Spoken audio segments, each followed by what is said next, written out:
Braithwaite fica fora do jogo contra o Ceará. Mas afinal, quando o centroavante deverá voltar ao time? Tem comunicado do Grêmio sobre transferência de zagueiro. E tem janela aberta. Mais uma semana ainda. Será que o Grêmio vai contratar? Esse é o canal do Gabardo, com muita informação e análise. Eu estou chegando aqui no canal do Gabardo em nome de Arroz Prato Fino. E KTO.bet.br, site proibido para menores de 18 anos, jogue com responsabilidade. Eu começo falando sobre a situação de Braithwaite, que fica fora da partida deste sábado contra o Ceará.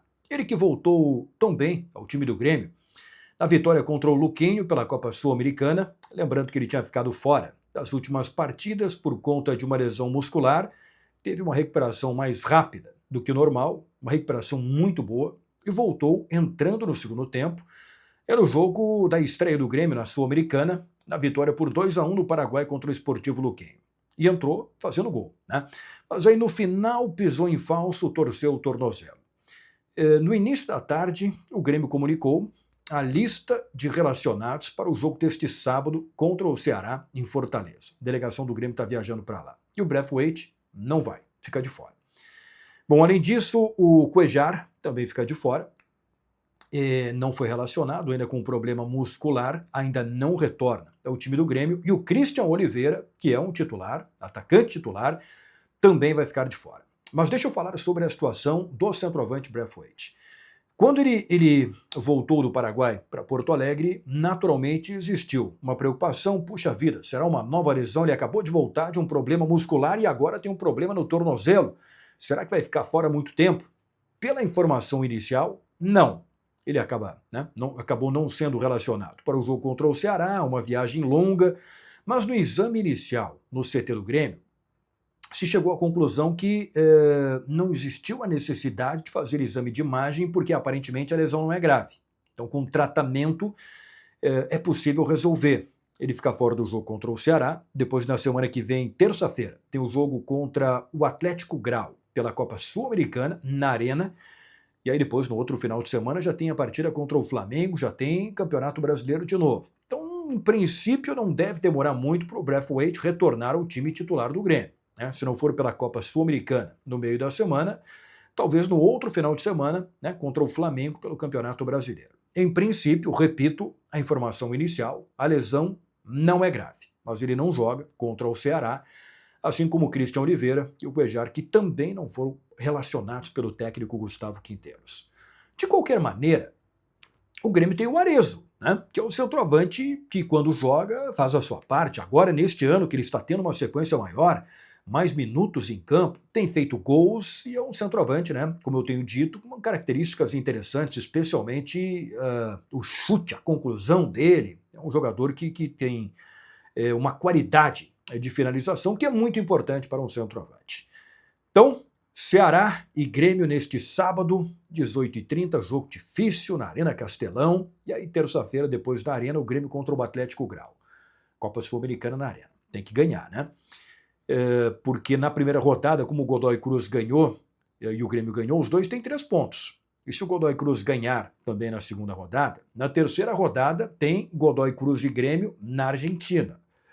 Lembrando que tem que ficar em primeiro lugar no grupo para se classificar na Copa Sul-Americana. Então, vitória é obrigação terça-feira contra o Atlético Grau, na Arena, no jogo pela Copa Sul-Americana.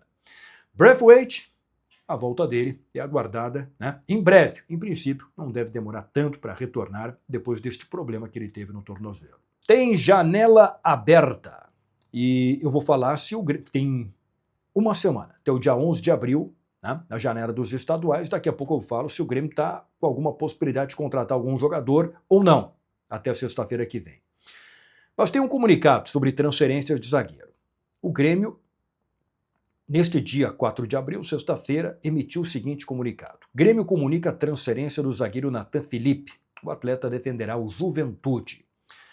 A nota é bem rápida, um texto curto que eu vou ler aqui. O Grêmio Futebol Porto Alegrense informa que concretizou a transferência do zagueiro Nathan Felipe para o Juventude com manutenção de 40% dos direitos econômicos do atleta. O clube agradece ao jogador pela dedicação em sua trajetória e deseja sucesso no próximo desafio. Já tinha sido noticiado que o Nathan Felipe estava indo para o Juventude, ele já está até treinando lá em Caxias do Sul, mas tem os trâmites burocráticos para assinatura de contrato, cláusulas, e depois que fica tudo resolvido com troca de documentos, assinaturas, aí sim é feito comunicado, como o Grêmio fez agora. Mas verbalmente e durante a troca de documentos já estava tudo muito bem encaminhado e o negócio já estava fechado. Eu tinha até informado que nesta nova divisão dos direitos econômicos do Nathan Felipe, a divisão fica assim. O Juventude não paga nada para levar o Nathan Felipe para Caxias do Sul. O que o Grêmio entendeu? Como o jogador estava com apenas o contrato até o final do ano e fora dos planos do Gustavo Quinteiros, não seria aproveitado, o que deveria acontecer? Ele ficaria aqui treinando, chegaria no final do ano e ia embora de graça.